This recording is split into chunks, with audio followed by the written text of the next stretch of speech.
Good morning, student. I am Swati Singh. Today again we meet our class 6 and 7. This is your revision class. Date is 16/6/20. Month is June. Date Tuesday.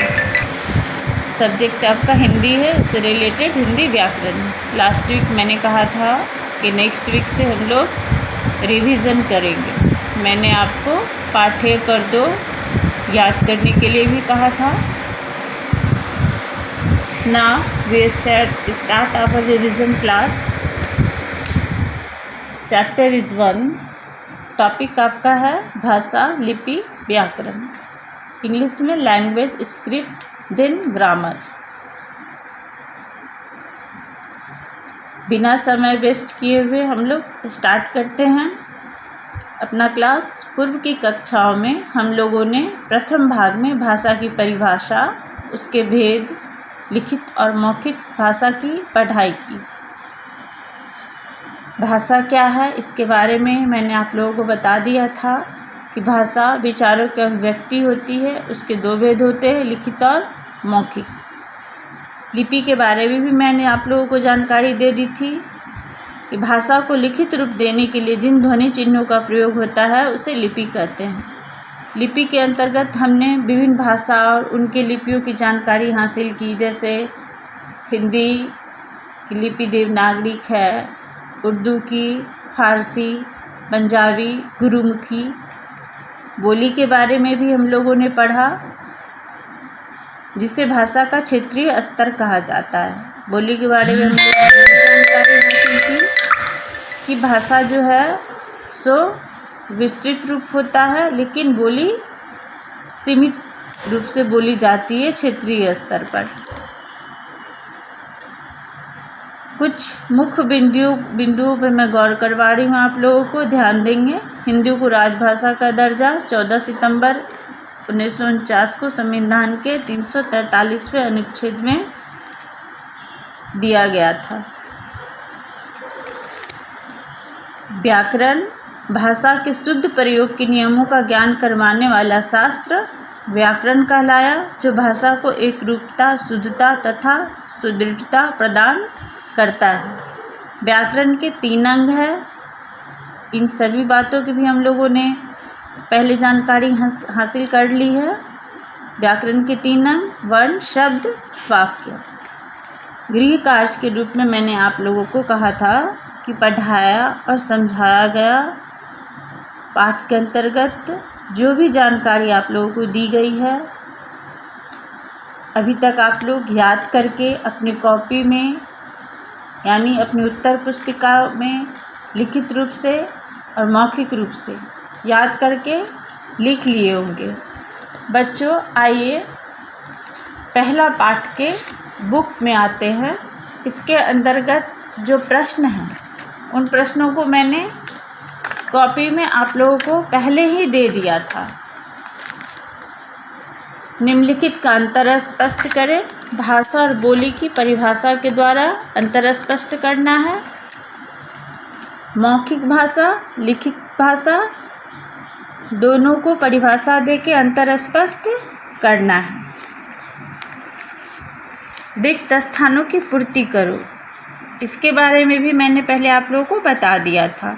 हमारी राजभाषा हिंदी है। भाषा का क्षेत्रीय रूप बोली कहलाता है।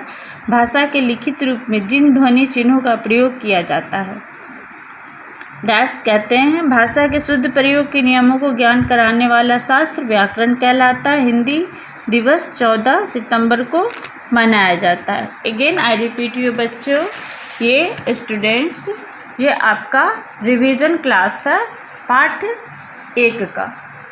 सही या गलत चिन्ह का प्रयोग करें।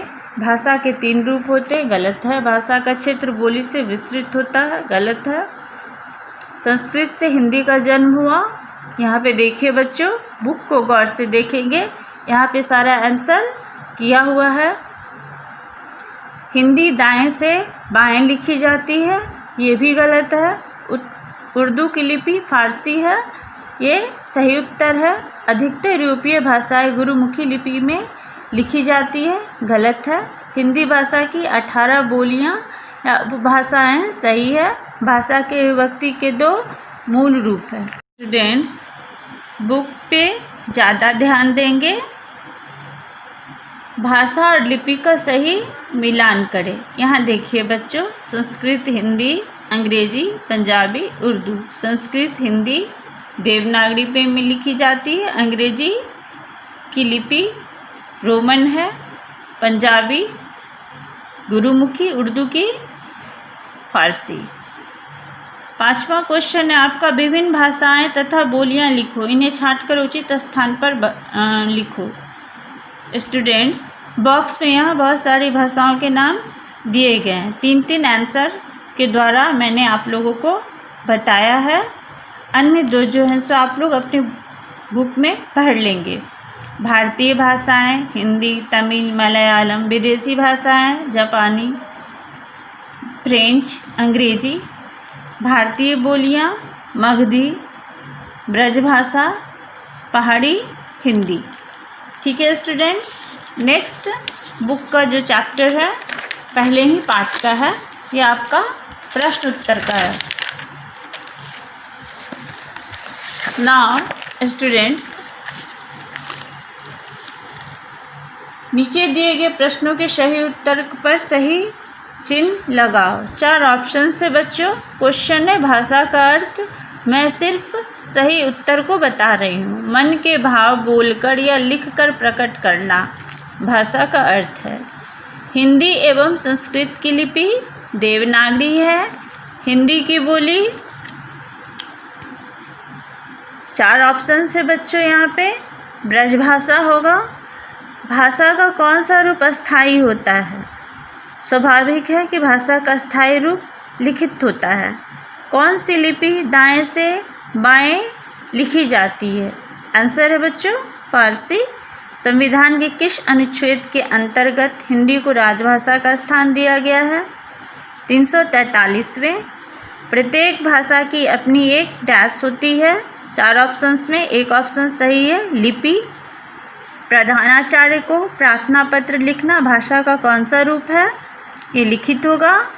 नेता द्वारा मंच पर भाषण देना भाषा का कौन सा रूप है?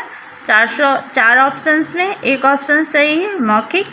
व्याकरण भाषा को प्रदान करता है, एक रूपता प्रदान करता है। बच्चों गौर से आप बुक को देखेंगे, ये रिवीजन क्लास है। लास्ट क्लास में हम लोगों ने चैप्टर को अच्छी तरह से पढ़ा था। उस वक्त आप लोगों के पास किताबें नहीं थी, इसलिए 2-4 क्वेश्चन देके ही मैंने आप लोगों को समझाया था। अभी डिटेल्स आप लोग अपने मोबाइल्स में क्वेश्चंस को अच्छी तरह से देख लेंगे। आंसर सारा किया हुआ है, उन आंसर्स को आप अच्छी तरीके से अपने बुक्स में लिख लेंगे। जब भी हम लोग मिलेंगे, स्कूल खुलेगी तो सब करेक्शन किया जाएगा।